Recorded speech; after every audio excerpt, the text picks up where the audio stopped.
कराची के मशहूर नूरानी कबाब और रश भी है, यकीनन इनका टेस्ट बहुत अच्छा होगा। फिर इससे पहले इन्होंने जायद निहारी पे हमें सदर में लेके गए थे। वहाँ का एक्सपीरियंस, शुक्र है कि हमने एक प्लेट ऑर्डर की थी। हुए उठ रहे हैं जनाब। कराची का फेमस खाना नूरानी कबाब, हम यहाँ पे आ चुके हैं। फाजी लगे हुए हैं खाने पीने के हवाले से। खाने पीने के हवाले से। आपका नाम सर? रिजवान। बताएं इनका फेमस क्या है? फेमस कटे अच्छा, सबसे पहले ये उस्ताद हैं, ये बनाते हैं। हाँ ये देखिए, एक भी पता चल रहा होगा आपको। बहुत मज़े का व्यू है जी। यहाँ पे कटाकटी चल रहा है,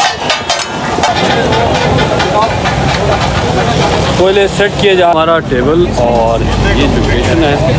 अब आप ये कटाकट आ गया और इसमें आप जो समझ रहे हैं बिल्कुल वो नहीं है। इसमें चांप है और इसमें दिल है, गुर्दा है और एक और क्या चीज़ थी, मगज़। ये इनके बीफ कबाब, ये भी बहुत फेमस हैं।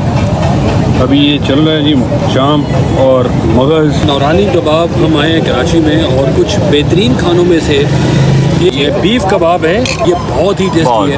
मुझे याद है मैंने बहुत पहले रसोई के बीफ कबाब, सीख कबाब जो बहुत कम बनाते हैं वो खाए थे। तकरीबन मेरे लिए तो अब 2 ही कबाब बचे हैं।